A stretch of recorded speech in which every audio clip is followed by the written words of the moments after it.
심장사상충 파트에서 아직까지 풀지 못한 미스테리, 바로 심장사상충 예방약은 정말 독한가? 오늘은 끝장을 보려 합니다. 커피 한 잔 준비하셨나요?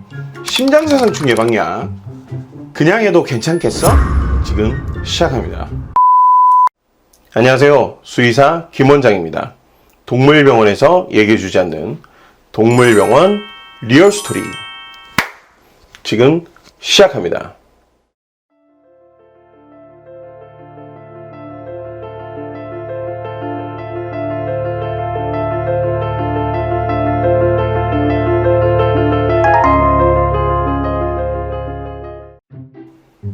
지난 심장사상충 예방약이 예방약이 아니라고 영상과 두 편의 심장사상충 예방약은 정말 독한가? 총 3편의 영상에서 심장사상충 예방약 오해와 괴담에 대해 썰을 풀었습니다. 심장사상충 감염으로 부작용을 유발할 수 있는 성충으로 성장하기 전에 심장사상충의 자충이나 유충을 죽이는 것은 예방의 개념에 포함되기 때문에 예방약이라 했습니다. 심장사상충 예방약을 먹은 강아지가 소변을 보니 그 자리에 잔디가 모두 죽었다는 내용은 이버맥틴은 소변이 아닌 대변으로 배출되고 반려동물의 농축된 소변은 잔디를 그냥도 죽인다는 사실을 말씀드렸죠.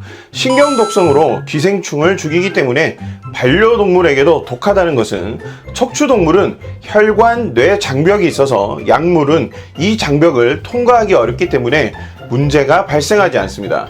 그리고 상세한 수치의 심장사상충 예방약 부작용에 대한 내용은 발표했다는 AVMA에서도 모르는 사실이란 것도 확인했습니다. 지난 3편의 영상이 올라오고 나서 댓글이 하나 달렸는데 그럼 약을 매일 먹여도 문제는 없는 건가요? 라는 내용이었습니다.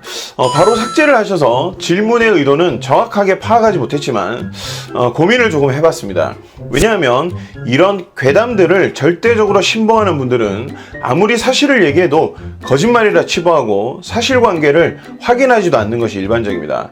이런 반문을 주는 반응은 그나마 양반이죠. 어떤 분들은 그렇게 좋으면 너도 하지 그러냐, 이런 식으로 반문 아니 반감을 표현하시는데 댓글을 바로 삭제한 걸로 봐서는 이 질문 역시 반감의 표현이 아닌가 생각을 해봤습니다. 물론 그런 것이 아니라면 제가 사과드리겠습니다. 의료행위는 일반적으로 의료인이나 의료기사에게만 허용하고 있는 이유가 그 행위로 인해 신체가 손상이 되는 침습적 행위이기 때문이고, 이 손상을 최소화하기 위해서 전문가를 양성하고 그들에게만 허용하고 있습니다.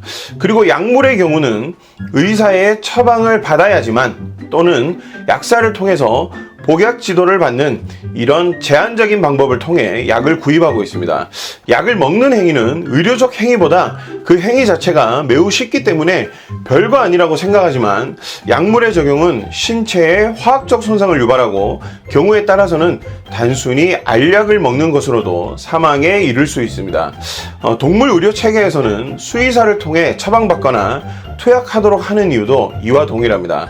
심장사상충 예방약이 단순히 먹거나 바르면 되는 매우 간단한 행위로 인해 많은 보호자분들이 그냥 하면 되는 거 아니야? 라고 생각하는 경우가 많은데, 이 약은 신경계에 작용하는 약이라고 말씀드렸죠. 아니, 김 원장이 척추동물은 괜찮다며? 라고 반문하실 수도 있는데, 우리가 흔히 사용하는 먹는 심장사상충 약은 콜리 같은 견종에서 부작용이 있다는 건 많이 알고 계실 거예요. 정확히는 멀티 드러그 레지스턴스 1, MDR1이라는 유전자의 결함이 있는 견종들에서 약물의 부작용이 보고되고 있습니다.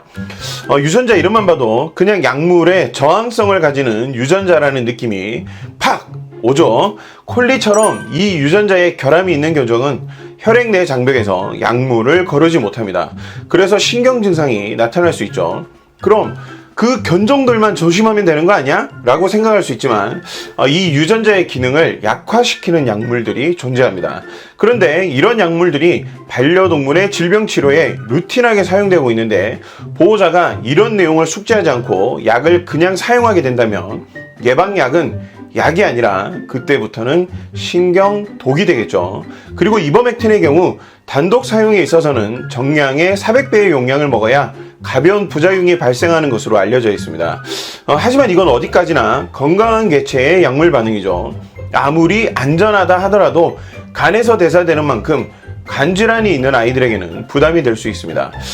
간에 부담이 된다면 안 좋은 거 아니야? 라고 생각하실 수도 있겠지만 이 약은 매일 먹는 것이 아니라 한 달에 한 번 적용하는 것으로 건강한 개체에서는 걱정할 만한 수준은 아닙니다. 그리고 이게 단순히 독이라면 사용을 중단해야 되겠지만 이 약은 심장사상충 예방이라는 뚜렷한 목적을 가지고 있습니다. 건강한 개체에서 심장사상충 감염으로 인한 부작용의 위험보다는 심장사상충 예방약의 간 대사작용은 무시할 수 있는 수준의 위험입니다. 약은 무조건 좋아서 쓰는 것이 아니라 이 약을 사용하는 목적과 감수해야 하는 것을 비교해서 판단했을 때 어느 쪽이 더 이득이 되는지 먼저 고려해야 하고 이 부분은 전문가를 통해 올바르게 판단해야 합니다. 약은 잘 써야 약이 되고 독은 약을 잘못 쓰면 독이 됩니다. 심장사상충 예방약은 약물 단독으로 봤을 때 안전도가 높은 약이지만 얼마나 잘 사용하느냐는 이와는 별개의 문제이죠. 단순히 적용 방법이 쉽다고 아무 생각 없이 그냥 사서 먹이거나 바르면 되는 약, 이것이야말로 심장사상충 예방약이 안고 있는 최고의 오해이자 괴담입니다. 약은 적기에 정량만 전문가를 통해 사용하는 것이 가장 안전하고 효율적인 사용이라는 것, 심장사상충 예방약이 우리 반려동물들에게 진정한 약이 될 수 있도록 여러분 가까이에 있는 전문가인 수의사와 올바른 방법으로 투약하시길 부탁드립니다. 오늘 영상이 도움이 되셨다면 구독, 좋아요, 알림 설정까지 부탁드립니다. 그리고 여러분들의 의견을 댓글로 기다리고 있습니다. 댓글도 많이 부탁드리겠습니다. 그럼 저는 다음 시간에 또 다른 동물병원 리얼스토리로 다시 돌아오겠습니다.